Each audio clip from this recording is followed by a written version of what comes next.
मित्रों हवे आपणे चेप्टर नंबर 6 नी अंदर लास्ट पीरियड में भण्या हता संकेन्द्रणनी केटलीक पद्धतिओ। 4 पद्धतिओ हती, जलीय प्रक्षालन, चुंबकीय अलगीकरण, फीणप्लवन अने निक्षालन। त्यारबाद आगळनो टॉपिक छे आपणी पासे संकेन्द्रित अयस्कमांथी अपरिष्कृत धातुनुं निष्कर्षण। આપણે પહેલા સ્ટેપમાં શું કર્યું કે જે પણ આપણી પાસે ખનિજ હોય પૃથ્વીના પોપડામાંથી ખનિજ એનું આપણે સંકેન્દ્રણ કર્યું।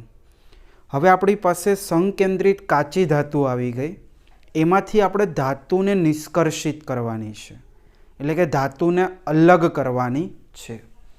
તો કોઈ પણ સંકેન્દ્રિત અયસ્કમાંથી ધાતુને નિષ્કર્ષિત કરવું હોય तो तमारी पासे जो ऑक्साइड युक्त होय अयस्क तो कोई ज प्रॉब्लम नहीं, पण जो तमारी पासे सल्फाइड युक्त होय, कार्बोनेट युक्त होय, जल युक्त होय तो प्रथम तेनु ऑक्साइड में रूपांतर करवू पड़े अने त्यारबाद ऑक्साइडनु सरलताथी आपणे शुं करी शकीए छीए, रिडक्शन करी शकीए छीए अने धातु मेळवी शकीए छीए।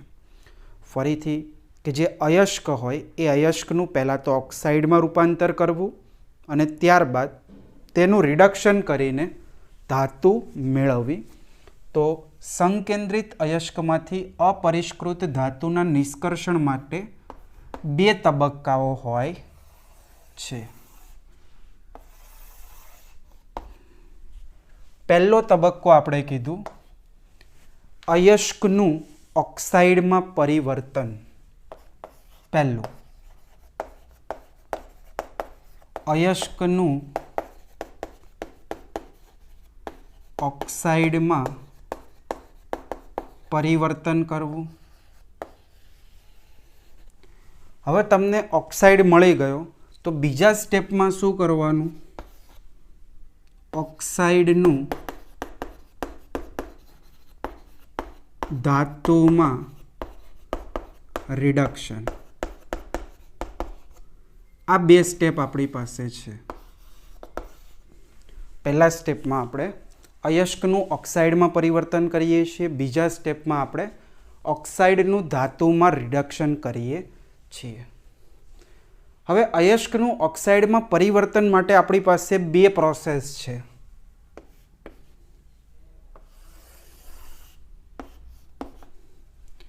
एक प्रोसेस छे जेनु नेम छे कैल्सिनेशन अने बीजी प्रोसेस छे जेनु नेम छे भुंजन। कैल्सिनेशन अने भुंजन प्रक्रियाओ द्वारा अयस्कमांथी तेनु ऑक्साइड में परिवर्तन करी शकाय छे। पहला आपणे समजी लईए कैल्सिनेशन शुं छे।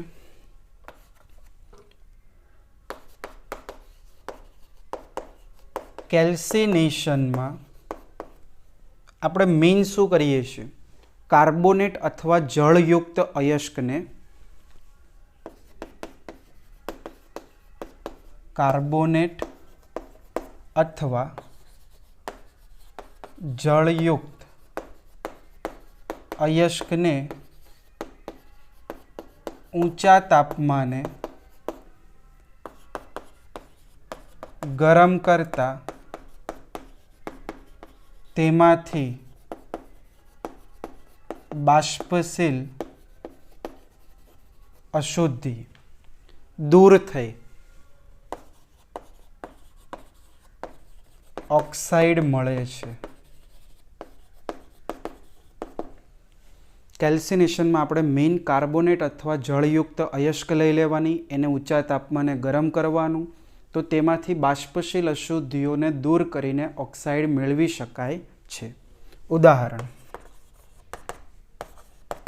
Fe2O3 इंटू XH2O गरम करिए तो Fe2O3 ए ऑक्साइड आपने मळशे अने XH2O छूटू पड़शे। अहींया आ ऑक्साइड में परिवर्तन थयुं।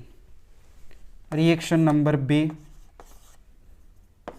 ZnCO3 आ कार्बोनेट युक्त है તો કાર્બોનેટ યુક્ત અયસ્કને જ્યારે ગરમ કરવામાં આવે છે ત્યારે તેમાંથી કાર્બન ડાયોક્સાઇડ એ બાષ્પશીલ અશુદ્ધિ દૂર થશે. એટલે અહીંયા CO2 દૂર થયું, બાકી શું વધ્યું? Zn અને એક ઓક્સિજન અહીંયા, એટલે ZnO. ચલો, એવી જ રીતે ત્રીજી એક રિએક્શન CaCO3 અને MgCO3. આ એક અયસ્ક છે જેમાં કેલ્શિયમ અને મેગ્નેશિયમના ઓક્સાઇડ મેળવવામાં આવે છે. તો જો કેલ્શિયમ કાર્બોનેટમાંથી કેલ્શિયમ ઓક્સાઇડ મળશે, પ્લસ મેગ્નેશિયમ કાર્બોનેટમાંથી મેગ્નેશિયમ ઓક્સાઇડ મળશે, પ્લસ અહીંયાથી 1 મોલ કાર્બન ડાયોક્સાઇડ અને અહીંયાથી 1 મોલ કાર્બન ડાયોક્સાઇડ, એટલે 2 મોલ કાર્બન ડાયોક્સાઇડ અહીંયા છૂટું પડશે. ક્લિયર? તો આ થઈ ગયું કેલ્સિનેશન પ્રોસેસ. ચલો, એના પછી હવે હું ભુંજન તમને અહીંયા નીચે સમજાવું છું. આ કેલ્સિનેશન, બીજું અહીંયા આપણે ભુંજન લઈએ.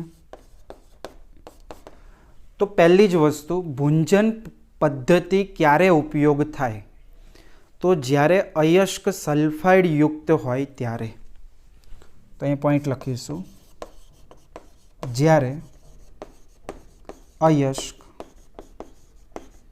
સલ્ફાઇડ યુક્ત હોય ત્યારે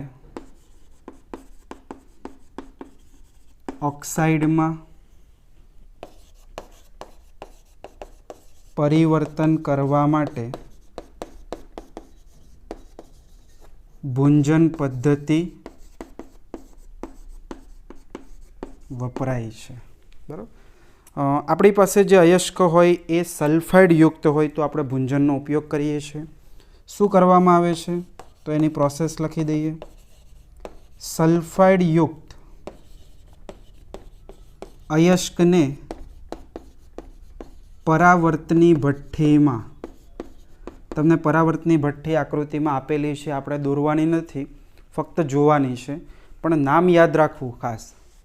પરાવર્તની ભઠ્ઠીમાં સલ્ફાઇડ યુક્ત અયસ્કને સતત ઓક્સિજન દાખલ કરીને જે પણ ધાતુ હોય એ ધાતુના નીચા ગલનબિંદુએ ગરમ કરવામાં આવે છે.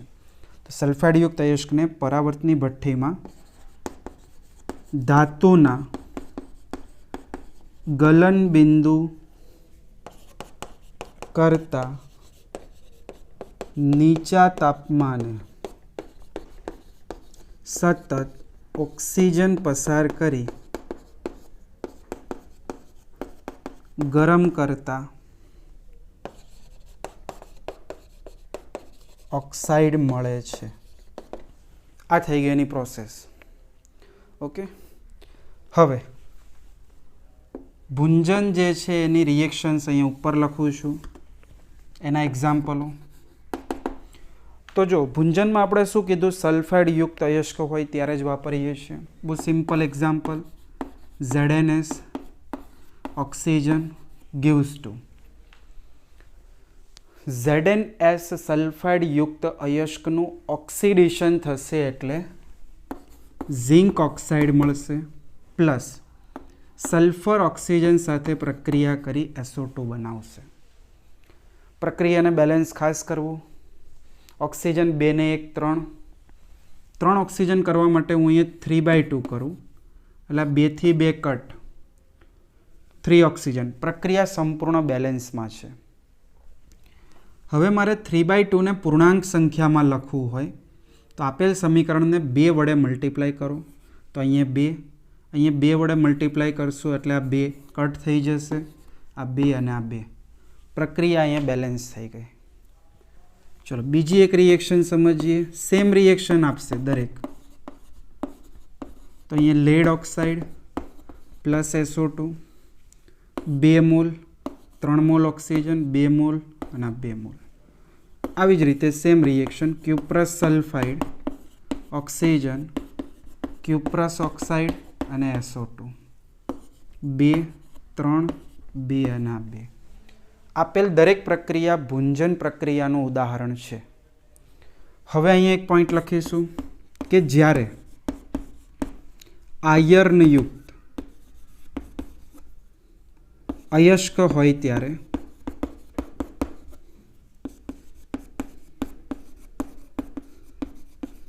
પરાવર્તની ભઠ્ઠીમાં SiO2 એટલે કે રેતી ઉમેરવામાં આવે છે.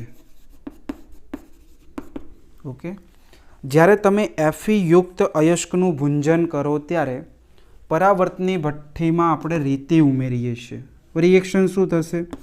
ધારો કે આપણી પાસે FeS છે, એનું ઓક્સિડેશન થાય એટલે શું બને? FeO અને SO2. હવે જે આ FeO બન્યો છે તે FeO તમે જે રેતી ઉમેરી છે એ રેતી સાથે પ્રક્રિયા કરી સ્લેગ બનાવે છે.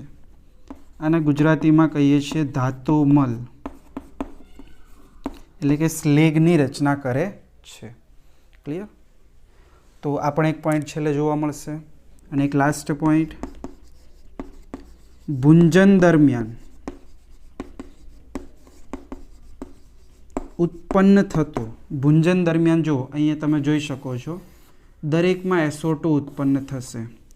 તો ભુંજન દરમિયાન ઉત્પન્ન થતો SO2 વાયુ કઈ જગ્યાએ ઉપયોગી છે? તો ઇન્ડસ્ટ્રીયલ H2SO4ની બનાવટમાં.